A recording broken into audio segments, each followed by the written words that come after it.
Shock Show, episode number 30. Pretty excited to hit this mark, although it is a daily show, so it was bound to happen in about a month. But skip a day or two in here and there. So here we go. So this is a super exciting question. You can probably tell I'm excited to explain it. It's really insightful. It's unique. It's what is this thing? What is the ultrasonic W curve? You're not going to find this terminology anywhere because I made it up for your better understanding of the subject. So the ultrasonic W curve is going to describe voltage and current in a piezoelectric transducer across frequency, but perhaps in a way that you're not normally used to seeing it. And especially not used to describing it for those of you who have perhaps seen something of the like. All right, you know this part. You know this, that if you're driving with constant voltage and you are sweeping up that frequency, at the resonance frequency, you're going to hit the maximum displacement or velocity, however you like to call it. Velocity is actually about zero at 0 hertz. That's the difference there. But the maximum again is going to be at the resonant frequency, and anti-resonance is represented here. Nothing special is happening there. It's just the oscillation is just slowly going down as it goes away from resonance. Some folks think that the oscillation goes to 0 at anti-resonance or is minimum at anti-resonance. That is a false idea. It's false. It doesn't go to 0. It just continues to drop down as long as you keep your voltage constant. Now, I'm not discussing nonlinear terms here in voltage. Discussing this, let's assume it's linear. There's no nonlinear shifts in frequency and whatnot here. You didn't know this, maybe. What if you drive it with constant current? We really don't think about driving transducers in this way with constant current, but let's say you had a constant current source, or you had a feedback loop which is keeping current constant. Now there's an issue here that at low frequency you're gonna kind of need infinite voltage to drive your transducer with a constant current. But as you increase in frequency, that's why I draw a dotted line, because it's not really a practical thing. You have to put thousands and thousands of volts. You're going to break down the transducer. There's going to be issues there. Past the polling voltage, everything like that. So, but as you increase your frequency, you start to get in a realm where you can actually provide a voltage to achieve the current, a practical voltage to achieve that steady state current. So we have a steady current across, and again, current is proportional to velocity, sort of. Let's keep taking a look here. But as we get to our resonant frequency, what happens? Nothing happens at the resonant frequency itself, but we start to traverse up this peak as the impedance of our transducer increases. So we have a maximum. We have a maximum displacement at anti-resonance if you drive with a constant current source. So if you think like 10 milliamps is nothing for your resonance drive, well, it actually is quite a lot. Let's say if your anti-resonance device was, let's say, in a couple of mega ohms, and you start to drive with 100 milliamps at anti-resonance with a mega ohm of, let's just give an example, pretty high number, or let's say 100 kilo ohms or 20 kilo ohms, then you're actually still putting a lot of energy into that, because that even a small current over a large impedance of anti-resonance is going to produce a lot of power, which does make you think that if it produces power, then it's consuming power, it's probably oscillating a lot. So that is something you probably didn't know. At anti-resonance, you do have a peak in displacement or mechanical oscillation, however you like to put it, velocity, if you drive with a constant current source. But as you come off of that, that constant current, the current is going to be, you're actually going to produce lower and lower displacement, because if you think about it, let's think about 2 kilohertz and 1 kilohertz. If you drive with the same voltage source, 2 kilohertz is going to have a significantly higher current, but it will have the same displacement, because displacement at low frequency is voltage dependent. So therefore, if you have the same current at 2 kilohertz and 1 kilohertz, that you're going to have to reduce the amplitude of voltage at 2 kilohertz to get to that same have the same current. So you actually have lower displacement at 2 kilohertz. Think about that. We're going to the next part.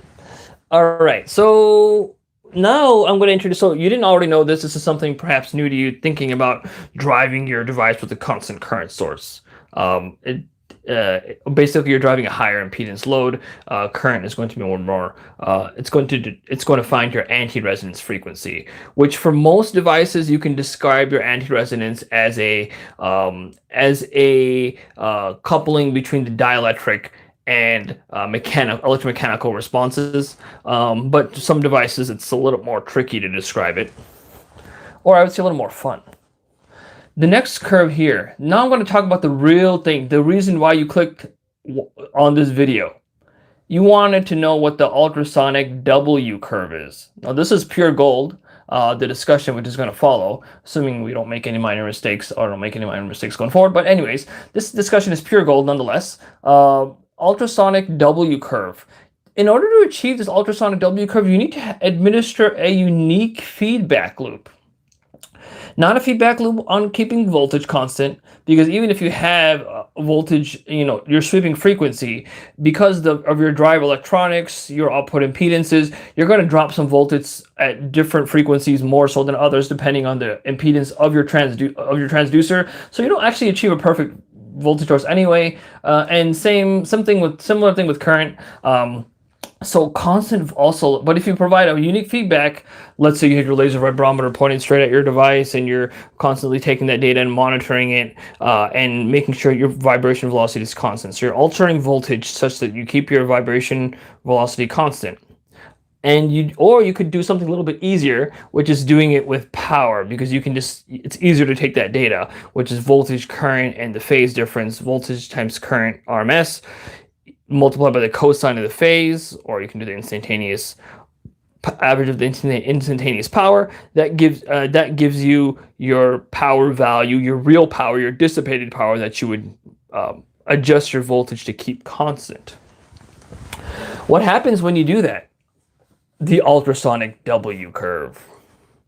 Here we go. This is the ultrasonic W curve. It looks kind of like a butterfly, but the butterfly was already taken by a high voltage and strain measurement. So here we go, ultrasonic W curve. You see the resemblance, W. Let's take a look at voltage first. Voltage is in the blue.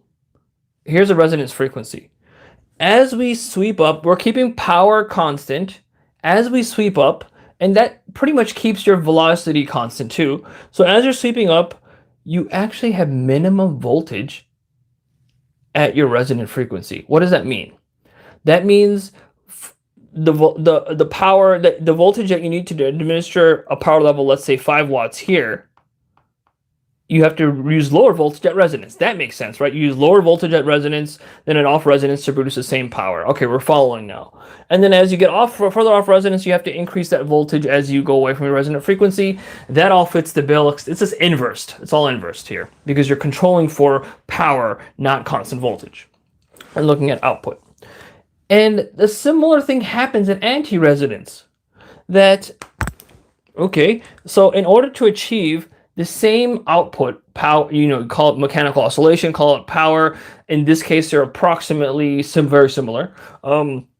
You have to use the lowest current possible. The lowest current in order to administer that same power level. So at resonance, you actually require a lot higher current than you do at anti-resonance to drive the same power. That makes sense. You have higher impedances. With lower current, you'll achieve the same mechanical power, and we're assuming mechanical power is going to be pretty close to a vibration, the vibration level. In this case, they're pretty interchangeable as far as getting the ultrasonic W curve. So we've understood the ultrasonic W curve now, but here's a couple of cool things that it now tells you. And note that I put this on the log scale. I wrote log afterwards just simply so you can kind of understand the shape a little better.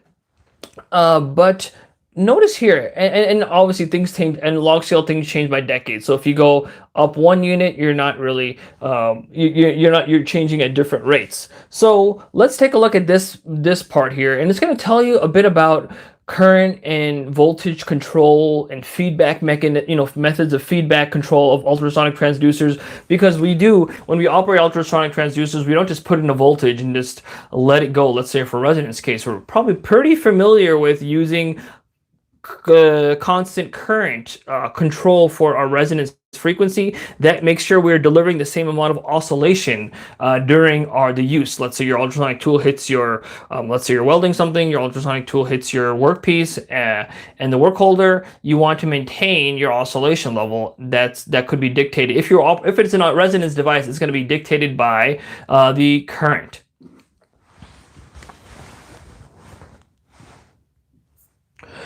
So we see at resonance, if you notice, okay, the power is good. I mean, the voltage is going to be minimum here, but at resonance, the current doesn't change very much. And then keep in mind, this is a log scale, so the change is not very much around the resonance part. That means you have a factor approximately relating current and power, or rather current and mechanical oscillation, which is better for theoretical talk.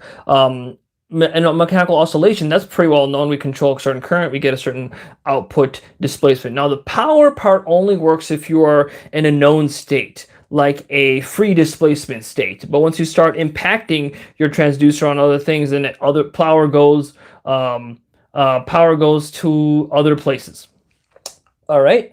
So in that case, if you assume this power is either mechanical oscillation in this case, or it's power for a free displacement case where you don't have anything touching your transducer or obstructing power in any other way, we have this relationship between current and power, current and oscillation at the resonance frequency. So also a similar thing happens at anti-resonance. The voltage here is actually constant. It's changing very slowly at that point versus a very drastic change at the resonance and anti-resonance, or the anti-resonance in this case. So the voltage is actually quite constant. So if you achieve a certain voltage and you drive at your anti-resonance frequency, you're going to achieve approximately the same amount of displacement. That is going to really help you to perform closed loop control on your transducer when it touches down on a workpiece or interacts with the environment. Controlling voltage in that case is going to keep your transducer at a constant oscillation level. This is one of the reasons why anti-resonance is great, because our drive systems typically operate on the principle more closely based off of constant voltage. So despite the loading, we will have very natural reaction to keeping that oscillation constant, which actually as a reaction, but automatically increases the power as when you touch on something with your transducer, be it a surgical tool or a welding device, the impedance drops. And if you keep that voltage constant, that means the power increases because the current is then increasing. It kind of creates a very quick, very load insensitive drive operation, because most of the time we're voltage driven. So again, this tells us that at anti-resonance, oscillation is proportional to the voltage, and at resonance, oscillation is proportional to current. And this is true in cases where your transducer is loaded and also unloaded. However, if there's extreme amount of elastic or mass coupling, that does change your oscillation behavior. But in most cases, you aren't coupled to that same extent, or perhaps you can even characterize your transducer in that coupled state at low power. We do have oscillation proportional to voltage and oscillation proportional to current and their respective frequencies. And that's, again, what you can understand from your ultrasonic W curve. By keeping power constant through closed loop control or mechanical oscillation constant, you'll be able to achieve this and actually compare quality factors between these two, determine your relationship between voltage, current, and power in these cases, but also importantly, mechanical oscillation as well. And just as a kind of a plug here, I do offer a constant power characterization solution. So head over to ultrasonicadvisors.com. Also check out a link in the description to get to my website. You've been watching episode number 30 of the Piezo SHOCK Show. Today, I described the ultrasonic W curve, talking about keeping power constant or mechanical oscillation constant, and then being able to kind of create a very unique curve between voltage and current. Teaches you a lot about how we control transducers at resonance and anti-resonance. It also gives you unique information for their characterization. Doing constant power frequency sweeps or constant mechanical oscillation frequency sweeps allows your transducer to behave in a linear fashion as you sweep across the resonance and anti-resonance. So you can use, for example, the half power bandwidth for analysis of the quality factor.